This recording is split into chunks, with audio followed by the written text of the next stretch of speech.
Hello Capricorns, welcome to Timsy's Naked Tarot. Don't worry, Timsy is not naked, the tarot read is naked, by which I mean I strip out as much astrology as I can by using this plain deck to bring in the star sign or type of star sign of the person we are doing the read about.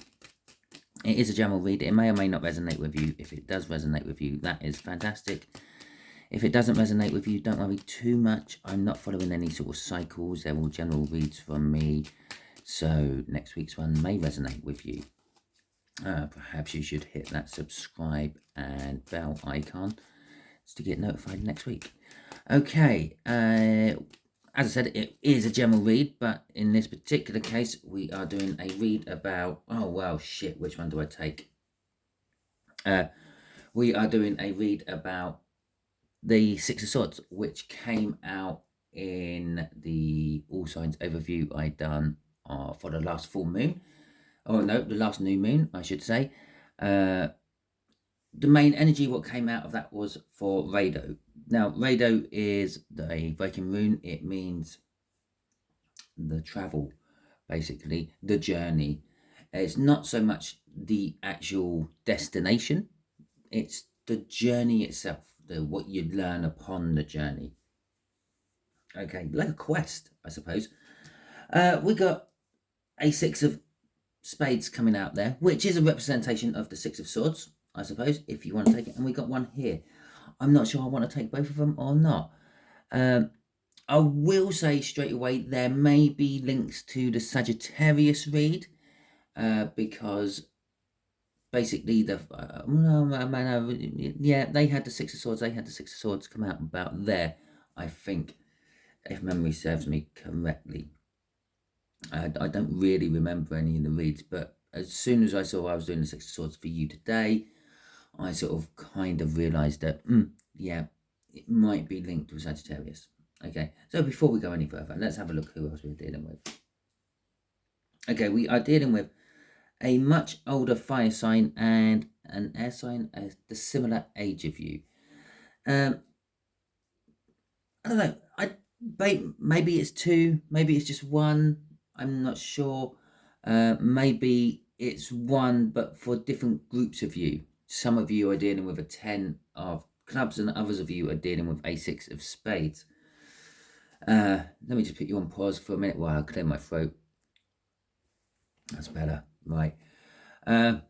Yeah. So, okay, let's go and make a start. To clarify that Six of Swords, we've got a Temperance at the bottom. The Six of Swords is all about sort of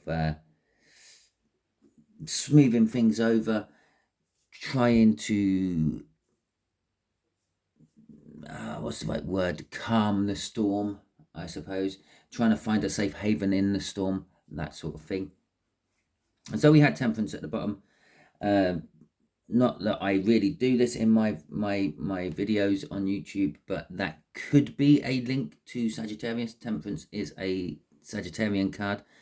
And we've got an Emperor also. And again, I'm not gonna, well, I will. It could be an Aries, okay? But taking them as cards, it is patience, it is trying to mix things up, I suppose, is the right word for it. It's a card of alchemy, to be precise. And Temperance is all about mixing that. The actual word temperance does, I believe, go to the root word of alchemy in Latin. I'm not 100% sure. I haven't chased it through myself, but it is what I've heard. If you're not sure what alchemy is, it's mixing things together to create new things. Well, this takes time and this takes patience. It's way old science. Okay, the Emperor card is taking control of things, expanding empires. Sometimes can be a little bit arrogant and a little bit up their own arse, but when you take control of things, you tend to be, or you appear that way. Just there is going to be what your person is thinking. That's the one what showed. Oh, no, we'll just keep them out. It could be both of you people are thinking roughly the same things about you. After all, this is having a crush on you. If you're having a crush on someone, you would be thinking the same things about you. It could be one of them is thinking about you and the other one is thinking about them. Or it could be that, I don't know, perhaps that one's thinking about you and that one's a parent, okay, who is disapproving or something like that. But we'll see what the cards come out. So that's what they're thinking. Just there is going to be the energies of what they might do from that way of thinking. Just here is going to be what they would say to you if they could speak to you right now. Just there is going to be, off the bottom of the deck, an overall energy of the read, the Knight of Swords. So the overall energy of this is fast communication, fast action, taking action to the point, being direct, charging in, getting the job done. Okay, so we have got the Nine of Wands in reverse. Okay, the Nine of Wands is an energy of defensiveness. I had a bit of an epiphany on the wand suits when I was driving home from work yesterday, or possibly the day before. And let's start with like the Five of Wands. The Five of Wands is often seen as conflict, but it can also be seen as testing, being tested and being in some sort of examination type scenario, being watched and marked for it. And then you've got the Six of Wands. Six of Wands is victory, but it's also seen as recognition for one's hard work or recognition for passing a test. And then you've got the Seven of Wands. The Seven of Wands is a defensive energy, defending my corner, holding my ground. And sometimes that's depicted by one person fighting off six at the same time. Very similar to the depictions you get on a five. But when you look at the Five of Wands, they look like they've got like wooden practice swords, where if you look at the Six of Swords, the Seven of Wands, it's not so practice swords. There's a lot more menace in it. Yeah, so that's you've learned and you've practiced and you've been examined, the Five of Wands, and then you've passed your test and been congratulated for it, the Six of Wands, and then you put what you've learned into the real world, and that's why you're defending your corner. That's why you believe what you are doing is right, the Seven of Wands. And then we go on to the Eight of Wands. The Eight of Wands is bold forward movement. It's messages out of nowhere, things coming out of the blue. Okay, so the Eight of Wands could be like you realize you've bitten off more than you can chew with the Seven of Wands. So you move forward, you move on, you move away from what you're doing, which then leads us to the Nine of Wands. The Nine of Wands is the card of the wounded warrior. Yeah, so even if you didn't physically get beaten up by those other six wands, you are emotionally, your ego's bruised and damaged, and that's where the wounded warrior comes from. Okay, so that's where we are, what stage we are at the moment. And then obviously that leads to the Ten of Wands. The Ten of Wands would be the realization that you can't do everything you thought you were able to do. Yes, in the right situations you could hold off 5 or 6 different people, but generally speaking, what you learn and what you get tested on is just to see if you can actually do these things if that situation occurred. Doesn't mean that will work for every situation. And that's where we are now. They, not you, you're not there at all. They are at the realization of the Nine of Wands in reverse. Okay, so they're not quite at the realization. They're at the stage of being the wounded warrior. They've tried to enact everything they've learned, everything what that has worked for them in the past, and they're realizing it's not working, but they're not actually taking action on that. Or they might be actually coming out of their hiding and confronting it.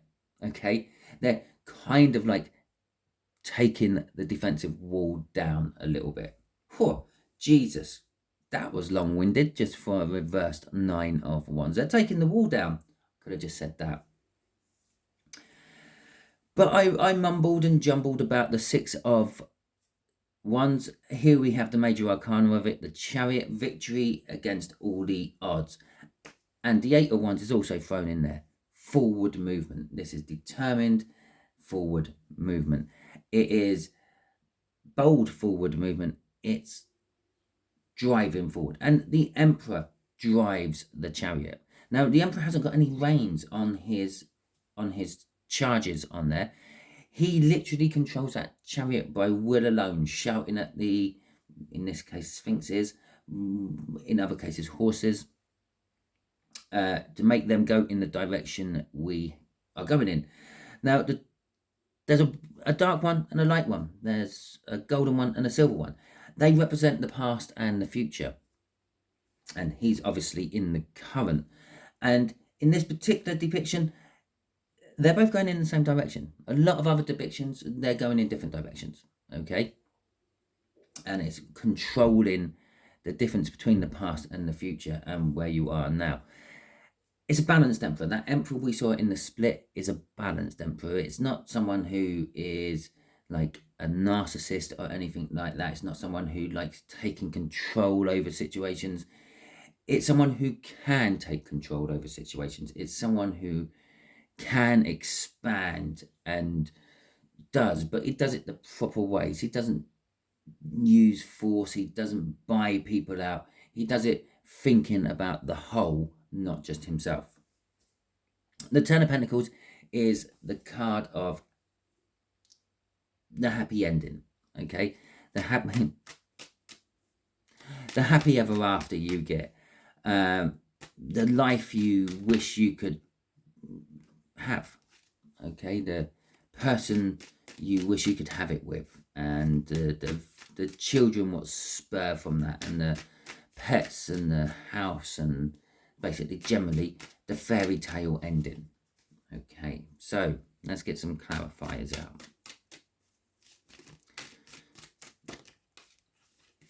So what they are thinking, they are taking their defenses. They're thinking about taking their defenses down for love. The Six of Wands coming out there as well. They're thinking about a victory to get or to have, or to be recognized for the hard work they have put into this.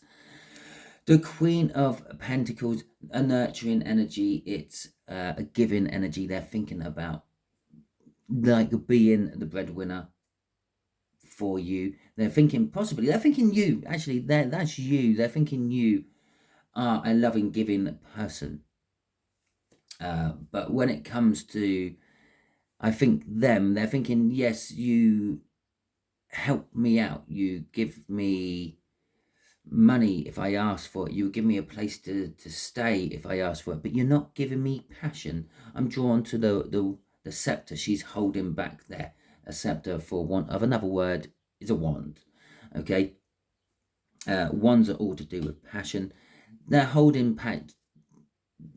Your person, your crush, is thinking, you are holding passion back from me. Yeah? You're giving me everything else, but you're not giving me the passion. And they're thinking, perhaps there is something else in the way.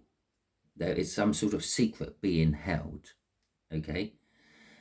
But the Ace of Cups, they have a lot of love. They're thinking, I've got a lot of love to give. I want to be recognized for this love. Yet, you see me as a really great friend, and that is it. What is it? What is holding you back from becoming my lover? They're thinking King of Wands, okay? The King of Wands is, it's what makes the Emperor a chauvinistic pig, okay? It's what makes the Emperor entitled and outright and expecting everyone to do its bidding. They're thinking that perhaps, they're either thinking perhaps you have another person, Or perhaps you are just a little bit so up your own arse, you can't actually see love when it's right in front of you. You're a little bit all too much about yourself. Yeah, what do I gain from this? Where do I fit? Okay, so right, Chariot, the Seven of Pentacles. This will be the action your person or people are likely to take. Okay. Okay. Okay, a lot of pentacles in this. Right.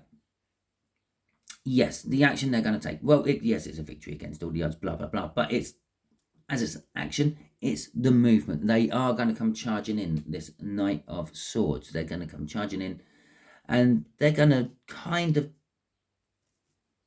tell you how it is. It's ultimatum time, I'm feeling. It's been building for a while, the Seven of Pentacles. It's a divine timing card. It's the harvest card, if you will. It's you plant seeds, you grow things, and you harvest. All these things take time. They don't happen one day after the other. And that's what happened. That's what this is meaning. It's been building up. It's been building up. It's been building up. It has been obsessively building up. We throw the devil in now. The devil is toxic energy. Normally, when you start getting obsessed by anything, it becomes toxic. It starts to control your life. It's what it's called an obsession. If it's not quite controlling your life, it's an infatuation. But an obsession is controlling your life. You're obsessed by something. The Three of Pentacles is they're wanting to work on the situation. They're wanting to work with you on something. They're wanting to possibly work on both of you. Or they're both possibly wanting to work with you on something. There is an element of teamwork in there. Yeah. And then the Knight of Pentacles right at the end is a very similar one to that Seven of Pentacles at the beginning. It's a slow burn. The Knight of Pentacles plans his route, checks for pitfalls and obstacles and the like. It takes time doing this. He maps out everything in his head, how it's going to go. Again, takes time from doing this. But then he trundles through his plan and he gets to the end. Nothing gets in his way. He's already anticipated it. Okay, he's already taken measures to counteract anything what might cause a problem with him reaching his destination. Rado, that journey. Yeah. Looking and learning from previous journeys and then implementing that into the current journey, which I said about here, the past and the future, to work cooperatively to make the present a smooth place. And we are doing a read on the Six of Swords, which is a smooth place. Right. But the Six of Swords is dropping to a Five of Swords. Their actions may sabotage themselves. Is either that or it is an energy of they are determined to win no matter the cost. After all, they are obsessing over things. Okay, now that cost may be it goes wrong and they've sabotaged themselves. That cost may be a lot dearer than that. I don't know what that cost is, but they are determined to win you over.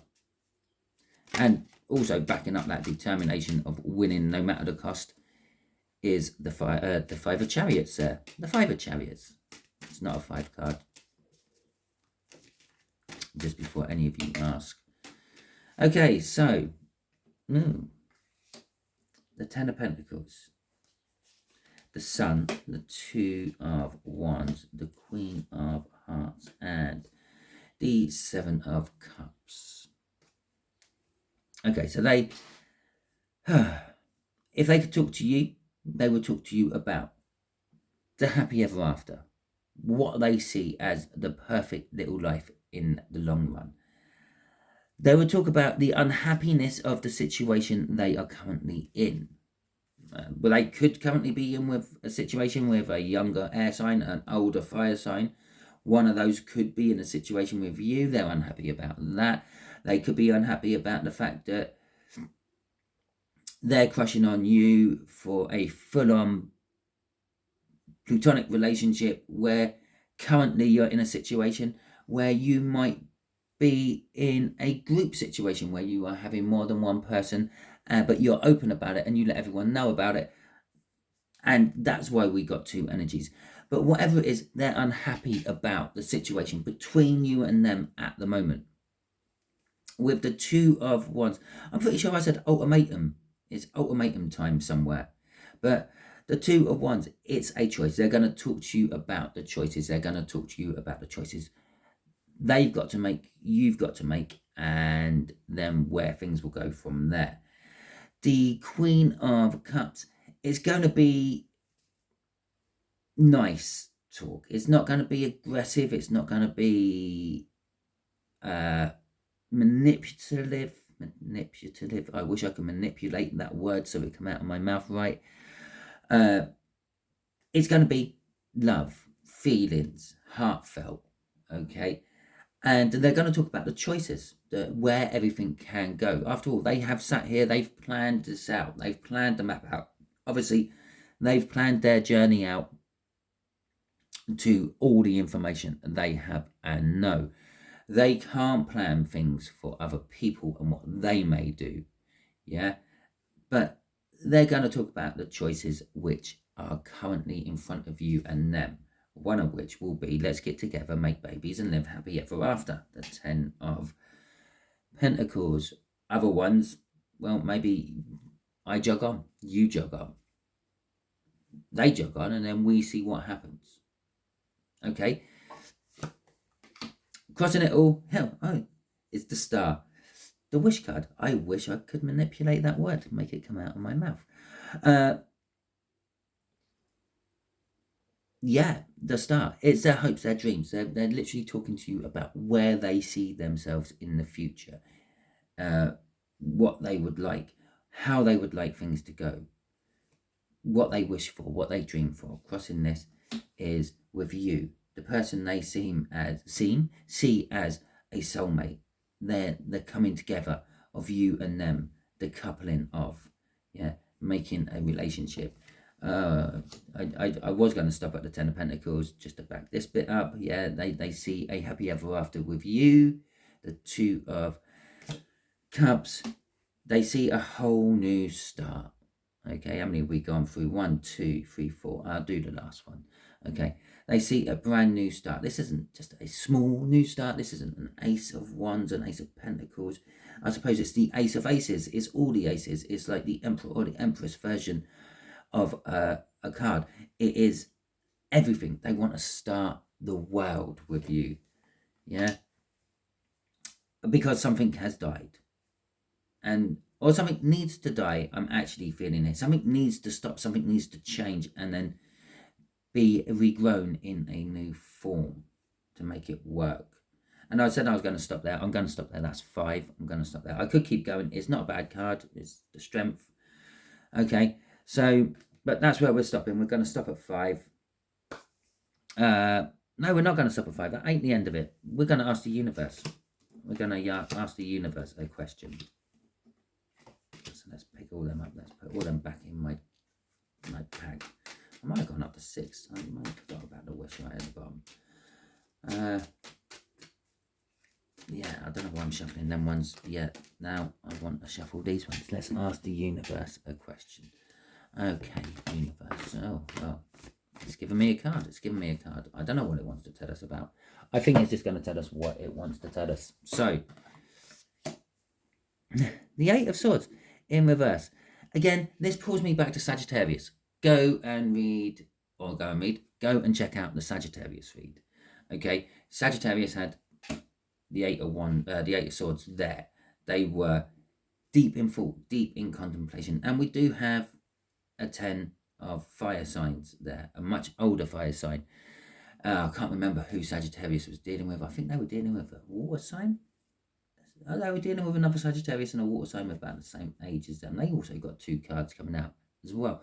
It could be another indication, a sign, a synchronicity to go and watch Sagittarius. I don't often tell my viewers to go and watch other videos I've done. I know there are lots of YouTubers out there what do that, but I was drawn to the Sagittarius read as soon as I sat down to decide to do this read. Okay, so the Eight of Swords in reverse, and it's kind of like a no-brainer. Okay, it's being trapped in one's own thinking. We know that they're obsessed. They're obsessively taking action, and they're obsessively thinking about you and the like. But it's in reverse. It's kind of saying, well,